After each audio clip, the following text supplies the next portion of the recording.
오늘 이 본문의 말씀을 가지고 예수님을 따르는 길, 예수님을 따르는 길이라는 제목으로 말씀을 선포할 때 많은 깨달음이 있으시기 바랍니다. 우리가 예수님을 따라가는 길에는 좋은 일만 있는 것은 아닙니다. 좋은 일만 있으면 얼마나 좋겠습니까? 예수님께서는 미리 말씀해 주셨습니다. 예수님은 우리를 속이시는 분이 아니십니다. 너희가 나를 따라올 때 칭찬과 보상만 있는 것은 아니다. 때로는 고난도 있고 어려움도 있을 것이다. 예수님은 미리 이렇게 오늘 예수님을 따르는 길에 대하여 말씀해 주시는 것입니다. 예수님을 따르는 길에는 때로는 고난도 있고 욕도 먹을 것이고 그리고 불화도 있을 것이다. 그리고 상도 받을 것이다. 이렇게 예수님께서는 그를 따르는 제자들에게 미리 말씀해 주셨던 것입니다. 오늘 우리가 이 말씀을 통하여 내가 예수를 믿고 일생 동안 갈 때 이러한 것이 있을 것이라는 것을 우리가 염두에 두고 살아가시기를 바랍니다. 첫째는 오늘 본문 1절을 보면 제자가 그 선생 같고 종이 상전 같으면 족하도다. 여러분, 제자라는 것은 선생님을 따라가는 존재입니다. 제자라는 것은 선생님을 닮아가는 존재입니다. 그래서 그 제자의 인생의 방향이나 목적이 선생을 닮아가기 때문에 제자가 선생 같으면 좋은 것이라는 거예요. 제자가 선생 같고 종이 상전 같으면 족하도다.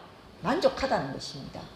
그런데 그 집주인을 바알세불이라 하였거든. 이 말은 예수님을 보고 바리새인들이 바알세불이라고 비난을 했다는 것입니다. 예수님께서 귀신을 쫓아내는 것을 보고 그 당시에 종교 지도자들인 바리새인들이 예수님을 보고 바알세불이라고 했답니다. 바알세불이라는 것은 귀신의 왕, 마귀의 왕이라는 것입니다. 그러니까 예수님께서 이렇게 귀신을 쫓아내실 때 마귀의 왕이라는 그런 욕을 들어먹었다는 것입니다. 비난을 받았다는 거예요. 그러니까 예수님인 스승인 예수님도 이렇게 욕을 들어먹었는데 너희들도 그 비슷한 소리를 듣지 않겠느냐. 스승이 욕을 먹었으니 제자들도 욕을 먹고 비난받는 것이 당연하지 않느냐. 그러니까 너희가 나를 따라갈 때 세상 사람들로부터 욕을 얻어먹고 비난을 받을 때 그것들을 이상하게 생각하지 말라는 것입니다. 당연하다는 것입니다. 스승이 고난을 당했으니 제자들도 고난당하는 것이 당연하다는 것입니다. 그래서 2절에서 우리 주님 말씀하시면 그런즉 그들을 두려워하지 말라. 우리는 사람들로부터 비난을 받고 욕을 들어먹으면 두려운 마음이 생겨요. 마음이 편하지를 않습니다. 그때마다 우리는 마음이 흔들리게 되는 것입니다. 저도 목회를 하면서 그런 거를 많이 경험을 했어요. 있던 교인들이 떠나면서 비난을 하면서 떠날 때 내가 과연 이 목회를 끝까지 내가 할 수 있을까? 내가 이 길을 끝까지 갈 수 있을까? 그런 두려움이 생기는 것입니다. 그래서 예수님께서는 이 제자들에게 미리 말씀해 주시는 것입니다. 그런즉 그들을 두려워하지 말라. 예수님도 십자가에서 고난당했으니 너희들도 고난당하는 것이 당연하다는 것입니다. 비난하고 욕을 먹더라도 두려워하지 말라. 두려워하지 말라는 이유를 말씀하고 있습니다. 숨은 것이, 그러니까 감추인 것이 드러나지 않을 것이 없고 숨은 것이 알려지지 않는 것이 없느니라. 그러니까 모든 것은 다 드러나기 마련이라는 것입니다. 사필기정이라는 것입니다. 모든 일은 바른 대로 옳은 대로 돌아가기 마련이라는 것입니다. 그러니까 내가 떳떳하면은 아무것도 두려워할 것이 없다는 거예요.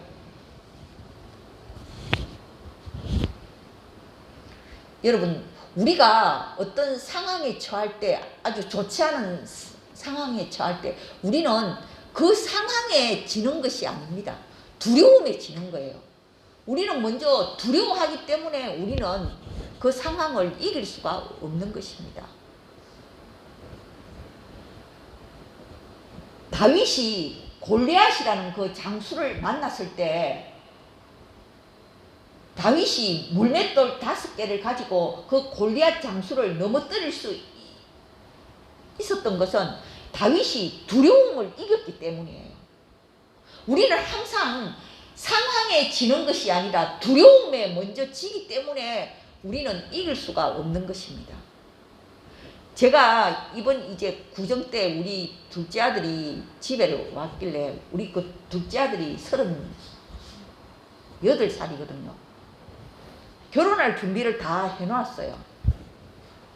근데 아가씨도 7년간 사귀고 있어요. 그런데 결혼을 안 하는 거예요. 그래 여태까지는 제가 참고 이렇게 지내다가 제가 어저께 갈 때쯤 돼서 나도 모르게 저절로 내가 그런 얘기를 했어요. 제가 항상 우리 둘째 아들 좀 이렇게 결혼하게 해달라고 기도를 갖다가 계속 하는데 도대체 결혼할 기미가 보이질 않는 거예요. 그래 내가 그랬죠. 아가씨를 7년 동안이나 사귀면서 네가 결혼을 하든지 아니면 헤어지든지 결단을 내려라. 도대체 인생을 왜 그래 허비하고 있느냐. 네 인생이 아깝지도 않느냐. 그랬더니만도 얘가 하는 말이 지는 지 주변에 결혼한 사람들의 얘기를 들어보니까 모두 다 돈 때문에 스트레스 받고 그리고 요즘 젊은 여자애들이 남편을 완전 꽉 진대요. 결혼하면은. 그래서 남편을 종부리듯이 한다고 월급도 받아가지고 마누라한테 이렇게 갖다 바치면 용돈을 갖다가 탔어야 되고 지는 그런 생활이 스트레스 쌓이고 두렵다는 거예요. 지도 결혼해서 그런 상황에 처하게 될까 봐서 지는 그게 겁이 나서 얘가 결혼을 못하는 것 같아요. 그래 내가 그랬죠. 네가 결단을 내려라. 용기를 내라. 하나님을 믿는 사람이 그 아가씨는 불신자예요. 그래서 이제 종교도 있고 그래서 이제 우리 아들이 굉장히 좀 결혼을 망설이는 거예요. 결혼을 하면 혹시나 또 종교 때문에 집안이 또 시끄럽지 않을까. 지도 그런 여러 가지 이제 생각 때문에 갈등 때문에 이렇게 하다가 7년이라는 세월이 흐른 거예요. 그래서 내가 네가 기도를 하고 과연 이 아가씨가 네 배필인지 아닌지 하나님 앞에 기도를 하고 네가 용기를 내서 네가 이 아가씨한테 얘기를 해라. 우리가 결혼을 하든지 아니면 끝을 내든지 결단을 내려라. 하나님을 믿는 사람이 용기를 가져야 된다. 왜 그렇게 주위에 결혼 생활에 대한 그런 얘기만 듣고 두려워하느냐. 왜 그런 얘기 때문에 네가 결혼을 망설이고 있느냐. 그리고 내가 볼 때 그 아가씨는 그렇게 뭐 남편을 종부리듯이 하고 그렇게 할 아가씨는 아니다. 그 아가씨도 다 생각하는 게 있고 그랬는데 네가 용기를 내라. 기도하고 용기를 내고 그렇게 했더니 얘가 막 골치 아프다는 듯이 머리 아프다고 그러더라고.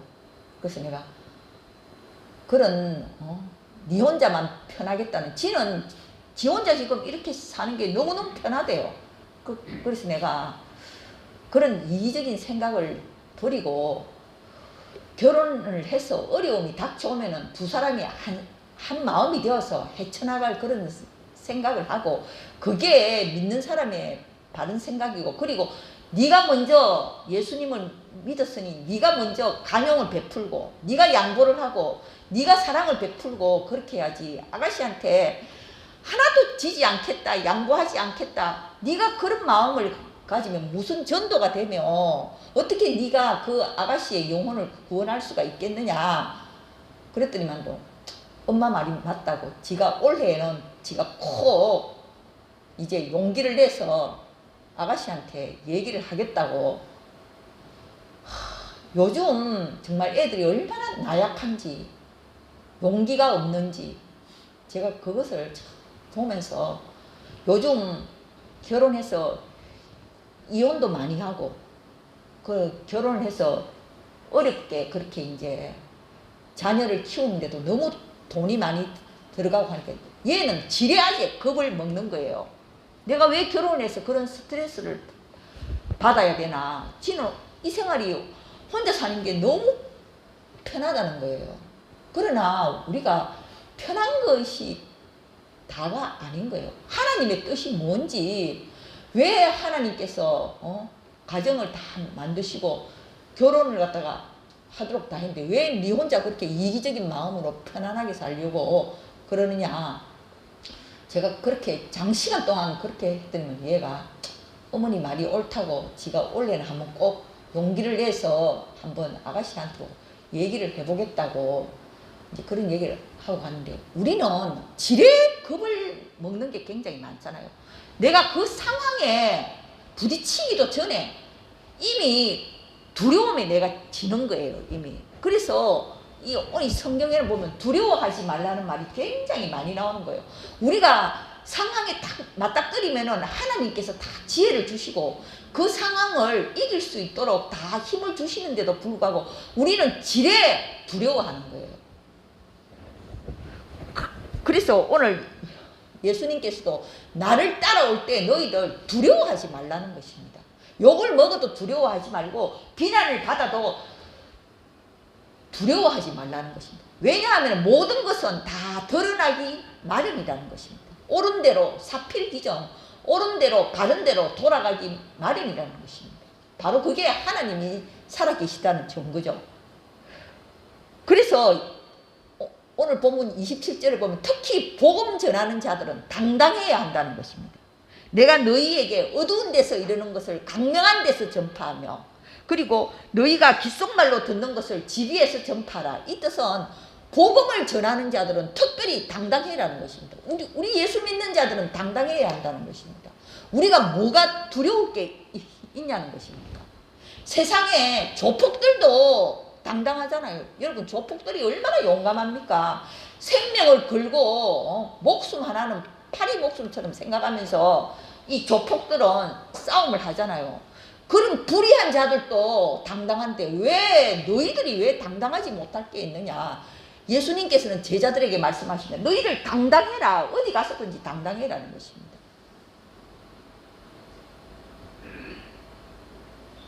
우리가 당당해야 할 이유를, 몸은 죽여도 영혼을 죽이지 못하는 자들을 두려워하지 말며 몸과 영혼을 능히 지옥에 멸하실 수 있는 분을 두려워하라. 여러분, 이 말은 사람을 두려워하지 말라는 거예요. 우리 작은 아들은 요즘 여자애들 무섭다는 거예요. 무서워할 게 뭐 있냐. 왜 그런 피해의식을 갖고 사느냐. 내가 당당하면은 하나님께서 다 보호해 주시는데 왜 그것을 두려워하느냐. 오늘 본문에 보면 사람을 두려워하지 말고 오직 우리가 두려워할 분은 하나님 한 분밖에 없다는 것입니다. 29절을 보면 참새도 하나님께서 떨어지는 것 하나님께서 다 허락하셔야 떨어지는데 하물며 우리 사람들이라 하나님께서는 우리 사람들의 머리카락도 다 세신바 되었다는 것입니다. 우리의 머리카락 하나도 하나님께서 다 보호하신다는 것입니다. 그래서 31절에 보면 다시 말씀하십니다. 두려워하지 말라. 너희는 많은 참새보다 귀하니라. 32절을 보면 누구든지 사람 앞에서 나를 시인하면 나도 하늘에 계신 내 아버지 앞에서 그를 시인할 것이요. 이 시인한다는 말은 고백한다는 거예요. 그러니까 내가 사람 앞에서 예수 믿는 사람이라고 이렇게 시인을 하면은 하나님께서도 나를 시인할 것이요. 이 뜻은 무슨 뜻이냐 하면은 우리가 하나님 앞에서 인정받는 것이 중요하다는 거예요. 여러분, 사람 앞에 인정받는 거 그거는 별거 아니라는 거예요. 우리는 늘 사람들이 나를 어떻게 볼까, 우리는 거기에 스트레스 받잖아요. 거기에 시달리잖아요. 그런데 그런 것은 중요하지 않다는 거예요. 하나님께서 나를 어떻게 보시나, 그게 중요하다는 거예요. 여러분, 사도 바울이 사람들 앞에서는 도무지 인정을 못 받았어요. 사도 바울이 사람들 앞에서는 인정을 못 받아서 늘 매를 맞고 감옥에 갇히고 욕을 들어먹고. 고린도후서 1장 8절에서 9절 보면은 사도 바울이 그렇게 고백합니다.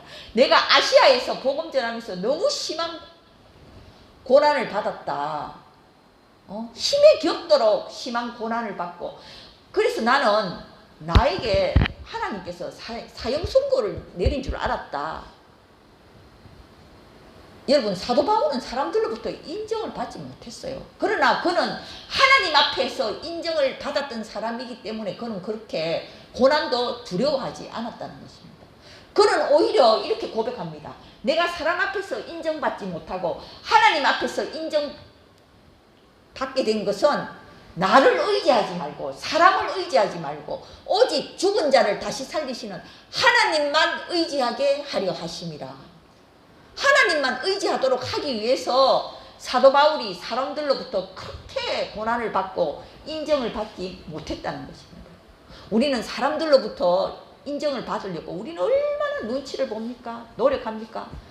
우리 예수 믿는 사람들은 그렇게 살지 말라는 것입니다. 사람이 나에게 뭐라고 하든지 그거는 상관이 없고 하나님께서 나를 어떻게 보실까? 내가 항상 하나님 앞에 살아간다. 코람데오의 신앙을 가지라는 것입니다. 내가 하나님께서 나를 어떻게 보실까? 항상 그런 신앙을 가지게 되면은 두려워할 것이 없다는 거예요. 사람을 두려워하지 않게 된다는 것입니다. 그리고 34절을 보면은 내가 세상에 화평을 주러 온 줄로 생각하지 말라. 화평이 아니요 검을 주러 왔노라. 자, 이 기절은 잘못 해석하면은 우리 기독교가 비윤리적이고 마치 가정 불화를 일으키는 그런 종교로 오해를 하는데요. 이 구절은 해석을 잘해야 됩니다. 내가 세상에 화평을 주러 온 줄로 생각하지.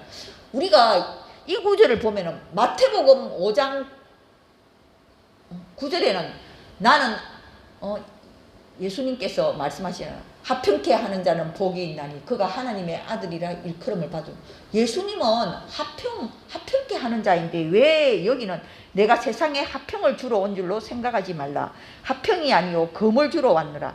이 뜻은 예수님께서 이 세상에 오셔서 복음을 전할 때 그 하나님의 말씀은 검이 된다는 것이에요. 검이 된다는 것. 성령의 검이라고 하지 않습니다. 검이라는 것입니다. 그런데 예수님께서 그 복음을 전할 때 한 가정 내에도 받아들이는 자가 있고 받아들이지 않는 자가 있다는 거예요. 갈라진다는 거예요. 가정이 이렇게 갈라진다는 거예요. 그래서 오늘 35절에 보면 불화하게 함이라. 이 불화한다는 뜻이 나뉘어진다는 거예요. 둘로 이렇게 복음을 받아들이는 자와 복음을 받아들이지 않는 자는 이렇게 그 가정 내에서도 나뉘어진다는 거예요. 예수님께서는 누가복음에 보면은 내가 불을 땅에 던지러 왔노라. 내가 불을 땅에 던지러 왔노라. 이 불이 붙었으면 얼마나 좋으리요마는. 이 불이란 것은 하나님의 말씀이에요. 하나님의 말씀이 떨어질 때 우리의 마음속에는 불이 붙는다는 거예요. 그런데 이 불이 붙지 않는 사람과는 확실히 나뉘어진다는 거예요. 그게 바로 불화한다는 바로 그런 뜻입니다.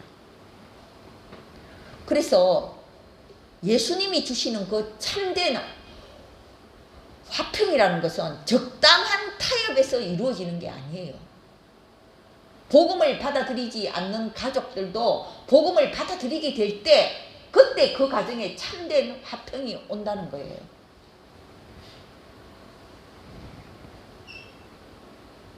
그래서 36절을 보면은 사람의 원수가 자기 집안 식구리라. 여러분, 우리는 가족들을 사랑해야 됩니다. 가족들을 사랑해야 됩니다. 그러나 내가 하나님 사랑을, 내가 가족을 사랑하기 위해서 하나님 사랑을 포기해서는 안 된다는 거예요. 내가 내 가족을 너무 사랑해서 하나님 사랑을 포기하겠다. 그렇게 돼서는 안 된다는 거예요. 그럴 때는 자기 집안 식구가 원수가 되는 거예요. 그래서 이 37절을 이렇게 보면은 아버지나 어머니를 나보다 더 사랑하는 자는 내게 합당하지 아니하고. 그러니까 우리가 하나님을 사랑하는 게 이게 최선이잖아요.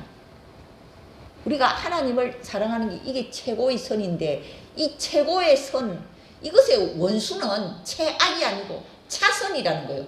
내가 더 사랑하는 것, 그게 바로 원수가 된다는 거예요. 그러니까 내가 하나님을 사랑하는 것보다 부모를 내가 더 사랑하면 그게 바로 그 부모가 원수가 된다는 거예요. 그래서 우리가 하나님 사랑을 포기해서는 결코 안 된다는 거예요. 내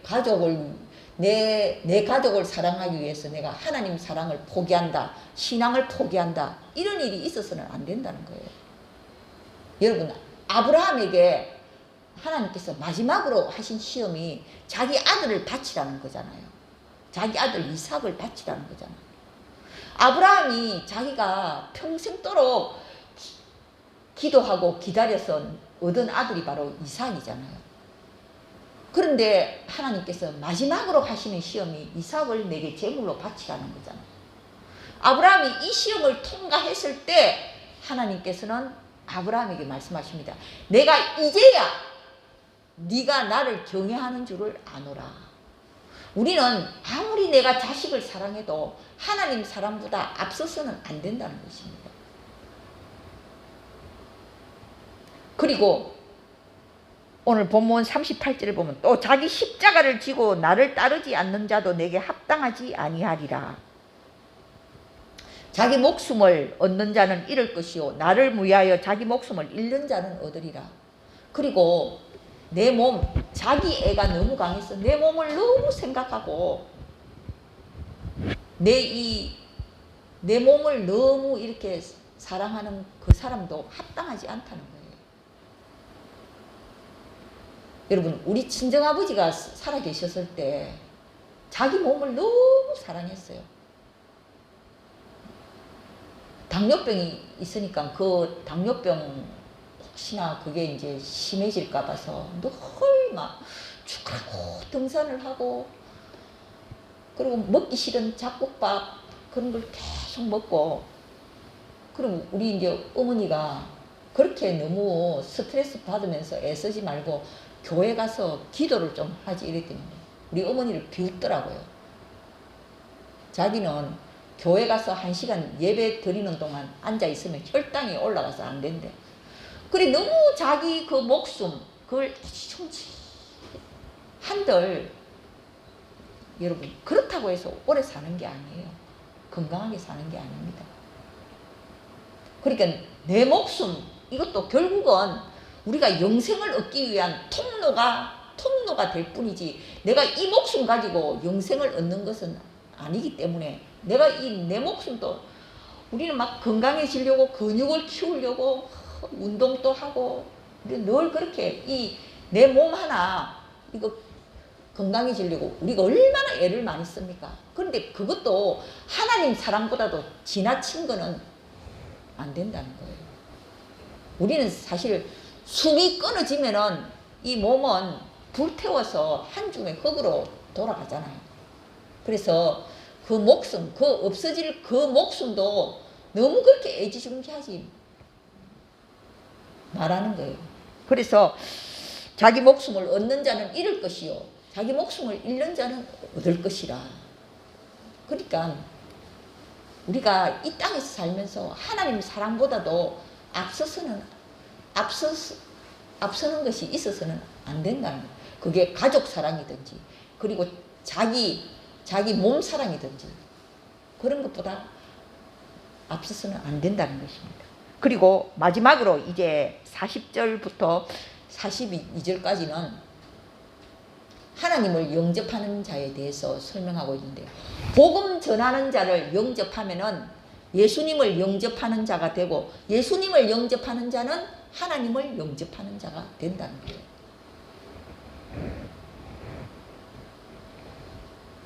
그래서 복음을 전하는 자나, 거기 보면 42절부터서 41절 42절은 복음을 전하는 자나 복음을 받아들이는 자나 동일한 상을 얻는다는 것입니다. 여러분, 저는 이렇게 뭐 서서 하나님 말씀을 전하고 여러분들은 앉아서 하나님 말씀을 들으니까 여러분들보다 제가 상이 더 큰 것 같습니까? 그렇지 않다는 거예요. 복음을 전하는 자나 복음을 받아들이는 자나 동일한 상을 받을 것이라는 것입니다. 오늘 본문에는 예수님을 따르는 길에는 좋은 것만 있는 것은 아니다. 늘 칭찬과 보상만 있는 것은 아니다. 때로는 비난도 받고 욕도 먹는다. 고난도 있을 것이다. 그러나 그것들을 두려워하지 말라. 그런 두려움을 이기라는 것입니다. 그리고 모든 것은 다 옳은 대로 드러나기 마련이라는 것입니다. 그리고 사람 앞에서 인정받는 것, 거기에 너무 신경 쓰지 말고 하나님 앞에 인정받는 사람이 되라는 것입니다. 그리고 복음이 전파되는 곳에는 항상 나뉘어지기 마련이라는, 분쟁이 있기 마련이라는, 그래서 이상하게 생각하지 말라는 것입니다. 그리고 복음을 전하는 자나 복음을 받아들이는 자에게는 반드시 하나님께서 상을 주실 것이다. 상을 주실 것이다. 이것을 기억하면서 이번 주간도 두려움을 이기고 그리고 하나님 앞에서 인정받으며 상 받는 사람이 되시기를 주님의 이름으로 축원합니다. 기도드리겠습니다.